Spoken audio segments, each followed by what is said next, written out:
ሰላም። እስኪ ዛሬ አንድ ነገር እናስብ። እምነትን ልክ እንደ ዓለም አቀፍ ጉዞ ብንመለከተው ፓስፖርትና ቪዛ እንደሚያስፈልገው አይነት ጉዞ ማለት ነው። በዶክተር ገብሩ ወልዱ መጽሐፍ ላይ የተመሠረተ አንድ አስደናቂ ምሳሌ ይዘን መጥተናል። ይኸውም ወደ መንግሥተ ሰማያት የሚደረገውን ጉዞ በዚህ መነጽር የምንመለከትበት ነው። እንግዲህ ጥያቄው ይሄ ነው፣ ወደ መንግሥተ ሰማያት መግባት ልክ እንደ ዓለም አቀፍ ድንበር ማቋረጥ ቢሆንስ? ሁላችንም እንደምናውቀው ወደ ሌላ ሀገር ለመግባት ፓስፖርት እና ቪዛ ወሳኝ ናቸው። ታዲያ ወደ መንግሥተ ሰማያት ለመግባትስ ተመሳሳይ መንፈሳዊ ሰነዶች ያስፈልጉን ይሆን? እስኪ ዛሬ ይህንን ሐሳብ መዘዝ አድርገን እንመርምረው። እሺ፣ እንግዲያው ከመጀመሪያውን ጀመር። የሚያስፈልገን መጀመሪያው መንፈሳዊ የጉዞ ሰነድ ፓስፖርት ነው። እሺ፣ ፓስፖርት ስንል ምን ማለታችን ነው? በዚህ ምሳሌ ውስጥ በጣም ቀላል ነው። ፓስፖርት ማለት እኮ የማንነት መታወቂያ ነው። የየትኛው ሀገር ዜጋ እንደሆንን የሚያረጋግጥ ሰነድ አይደል? ልክ እንደዛው መንፈሳዊው ፓስፖርትም መንፈሳዊ ማንነታችንና የሰማያዊው መንግሥት ዜጋ መሆናችንን የሚያረጋግጥልን መታወቂያችን። ያው ይህንን ፓስፖርት ማግኘት ማለት ቀላል ነገር አይደለም። ሙሉ በሙሉ ዜግነትን እንደመቀየር ነው። ከጨለማው መንግሥት ዜግነት ወጥቶ ወደ ሰማያዊው መንግሥት ዜግነት መሸጋገር። መጽሐፍ ቅዱስ ዮሐንስ 3:3 ላይ ዳግም መወለድ የሚለውም ለዚህ ነው። የድሮ ማንነት ሙሉ በሙሉ አልፎ በአዲስ በሰማያዊ ማንነት ይተካል። ትልቅ ለውጥ ነው። እና ይሄ ፓስፖርት እንዲሁ የተሰጠ ሰነድ አይደለም።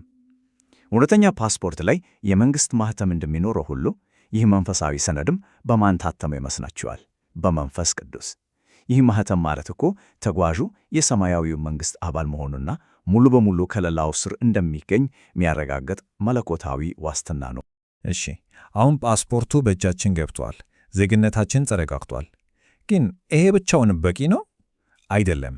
ወደ ሁለተኛውና በጣም አስፈላጊ የሆነው ሰነድ እንለፍ፣ ቪዛው። እንግዲህ በፓስፖርትና በቪዛ መካከል ያለው ልዩነት ግልጽ ነው። ፓስፖርት ማን እንደሆንን ይናገራል፣ ዜግነታችንን ያሳያል። ቪዛው ግን ለመግባት ፈቃድ እንዳለን ያረጋግጣል። አስቡት፣ የአንድ ሀገር ዜጋ መሆን ብቻውን ወደ ሌላ ሀገር አያስገባም አይደል?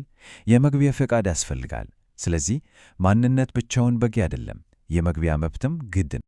ግን እዚህ ላይ ነው ነገሩ ከምናውቀው ምድራዊ ሥርዓት ፍጹም የሚለየው። ይህንን የመግቢያ ቪዛ ለማግኘት በመልካም ሥራ ወይም በራስ ጥረት የሚቻል ነገር አይደለም። በምድራዊው ዓለም ቪዛ ለማግኘት የባንክ ደብተር፣ የሥራ መረጃ፣ ስንት መስፈርት ይጠይቃል። በመንፈሳዊ ጉዞ ግን ሥርዓቱ ፈጽሞ የተለየ ነው። ታዲያ ቪዛው በሥራ የማይገኝ ከሆነ እንዴት ነው የሚገኘው? ማኅተሙን የሚያስቀምጠው ማን ነው? መልሱ ይሄ ነው። ቪዛው የሚታተመው በኢየሱስ ክርስቶስ ደም ነው። የመግቢያ ፈቃዱ የሚረጋገጠው በዚህ መለኮታዊ ማኅተም ነው። ሌላ ምንም ነገር የለም። እና የሚገርመው ነገር ለመግባት የሚያስፈልገው መስፈርት አንድና አንድ ብቻ መሆኑ። ምንም አይነት ረዥም የሥራ ዝርዝር ወይም መሟላት ያለባቸው ቅድመ ሁኔታዎች የሉም። የሚያስፈልገው ብቸኛ ነገር በክርስቶስ ፍጹም ሥራ ላይ ያለ እምነት ብቻ ነው። በጣም ጥሩ። አሁን ፓስፖርታችን ይዘናል፣ ቪዛችንም ተመቷል፣ ሰነዶቹ ተሟልቷል። አሁን ወደ ዋናው ጉዞ እንገባለን። ትኩረታችንን ከሰነዶቹ ወደ ጉዞ ሂደት እናዞራለን። ይህ ጉዞ ደግሞ እዚህ ምድር ላይ ያለንን ሕይወት ነው የሚወክለው። ያው የክርስቲያን ሕይወት ልክ በመሸጋገሪያ ወይም ትራንዚት ላይ እንደመሆን ነው። እስኪ አስቡት፣ አውሮፕላን ማረፊያ ውስጥ የመቆየት ስሜትን። ከመነሻ አገር ወጥተዋል፣ ነገር ግን የመጨረሻ መድረሻ ላይ ገና አልደረሱም። በመካከል ነው ያሉት። የዚህ ምድር ሕይወትም ልክ እንደዛ ነው። በማንኛውም ጉዞ ላይ ከባድ ሻንጣ መጎተት ምን ያህል እንደሚያደክም እናውቃለን። አንዳንዴም ለትርፍ ሻንጣ ተጨማሪ ክፍያ ያስከፍላል።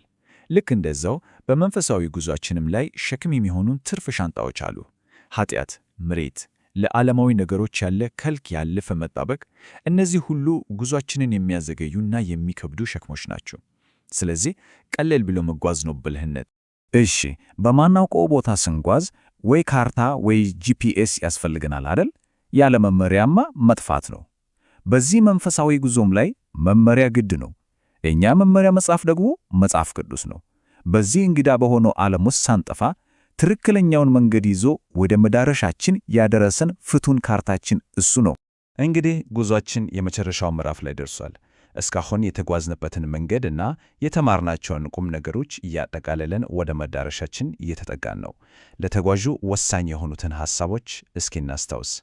በመጨረሻም የመጨረሻ መድረሻ ላይ ይደርሳል። ጉዞ በአዲሲቱ ኢየሩሳሌም በሮች ይጠናቀቃል። ያኔ ነው ተጓዡ ፓስፖርቱንና ቪዛውን አቅርቦ የሚገባው። ያኔ ነው ይሄ ጊዜያዊ ምድራዊ ቆይታ አባክቶ ዘላለማዊ የሰማይ ዜግነት የሚጀመረው። እንግዲያው ከዚህ ሁሉ ጉዞ ሁለት ቁልፍ ትምህርቶችን ይዘን እንወጣ።